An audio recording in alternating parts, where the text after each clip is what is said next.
السلام عليكم ورحمة الله وبركاته. ازيكم حبايبي كلكم؟ وحشين عاملين ايه؟ يا رب تكونوا بخير وبأحسن الأحوال، اللهم آمين يا رب العالمين. هنسمي الله كده ونصلي على الرسول عليه أفضل الصلاة والسلام. اللهم صل وسلم عليك يا حبيبي أفضل خلق الله وعلى أهله وأصحابه أجمعين. رايحة أعمل معاكم عشاء يا حبايبي، عشاء احنا بقى فعلا مع العشاء أصلا. تمام. امتحانات الثانويه عامله لي دربكه في مخي، وكمان مانيش عارفه اركز، والله ما عارفه اركز ولا عارفه اعمل حاجه زي الناس في بيتنا. ربنا ينجحهم جميعا وربنا يهديهم ويهدلهم امورهم ويهدلهم عقولهم، اهم حاجه يركزوا في الامتحان بدل ما بيركزوا في التليفونات. ربنا يهديهم جميعا ما يضيعش تعبنا ولا تعبهم طول السنه يا رب العالمين، اللهم امين. هعمل معاكم هو بقى عشاء، ما بقاش غدا خلاص.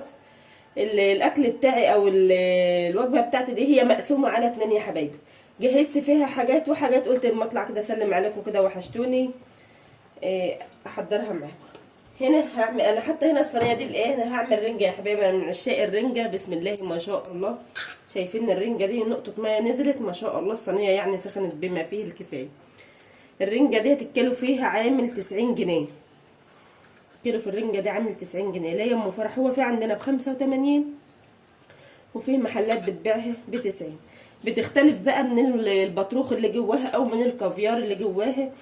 ديت البطروخ بتاعها اللي هو المقرمش ده، هنشوفه برده مع بعضنا هنا.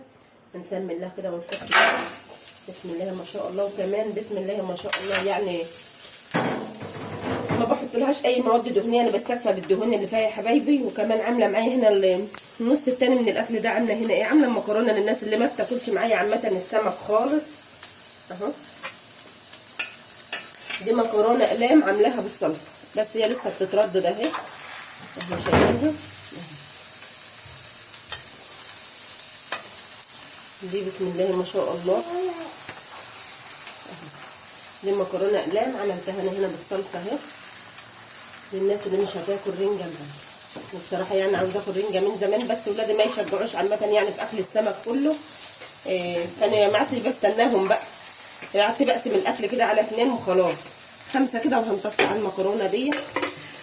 هقلب معاكم هنا الرنجه طفي هنا الاول على ما نخلص مع الرنجه. بسم الله ما شاء الله، اللهم صل على النبي. شايفينها بتفتح ازاي؟ بسم الله ما شاء الله.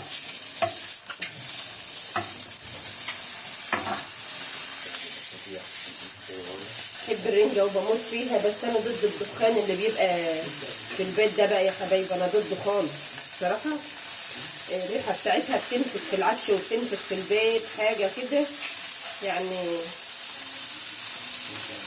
انا ببقى يعني مش من الناس اللي بتحب دخان الرنجة دي، يعني ما بحبوش عامة يعني.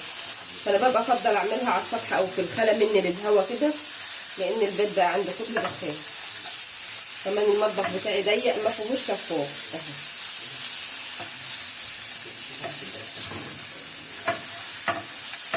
حتى اوقات بعملها على وش البوتاجاز على طول، بس في حبايب ليا كده عارفه انا اللي اعملها في صينيه احسن، فجت ابص يعني لقيت الفكره انضف يعني واحسن، لان انا كنت ببوظ الدنيا خالص يعني. كتير عملتها على البوتاجاز كتير، بحبها كده على وش النار ما شاء الله.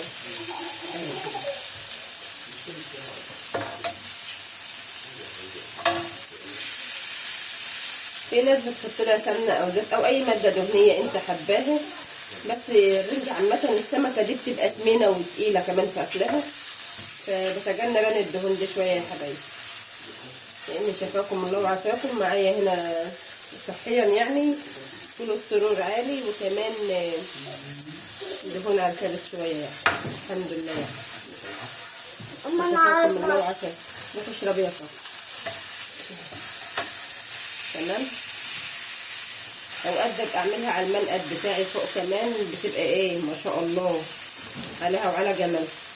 انا هديت النار اساسا تحت الصينيه تحت، شايفين البطروخ ده؟ يعني انا عندي اكل البطروخ وما اكلش الرنجايه كمان. هطفي عنها بقى واروح للبيض اللي انا هعمله. نرجعها ورا كده، خلي المعلقه دي كمان معاها. البيض ده هعمله ازاي يا حبايبي؟ انا كنت عايزه اسلقه للعيال، فالعيال ما رضيتش ان انا اسلق البيض يعني لسه. ما بحبش اكل. واحده من الناس بتقول لي ما بحبش الاكل خالص، الاكل ده ضدها الحمد لله، يعني ربنا يهديك يا بنتي. هنعملها بقى بمعلقتين سمنه بلدي. بسم الله ما شاء الله. السمنه دي تسيح ايدينا برضو، مسيحاها معاكم كام مره. ومعايا هنا بسم الله ما شاء الله بيضتين بلدي، 3 بيضات بلدي يعني. تمام.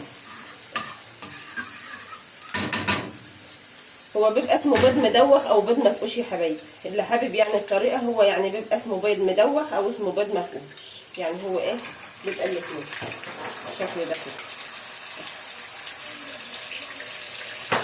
هما مش حابين عليه حاجه، انا ببقى اضيف عليه زيتون، جبنه موتزاريلا، حاجات من دي، بس هما مش حابين عليه حاجه، يعني حابينه كده بالسمنه والتوابل وخلاص، يعني ملح كمون كده بتوابل عليه وخلاص، مش حابين عليه حاجه تانيه. معايا اكل تاني برضو محضراه اهو، فالاكل هيمشي بقى مع الاثنين، مع بتوع الرنجه ومع بتوع المكرونه برضو، يعني هيمشي على الجنبين. البيض المدوخ ده بيبقى طعمه حكايه، او بيض مفقوش، يعني الاغلبيه هنا كمان عندنا يعرفوه البيض المفقوش. تمام.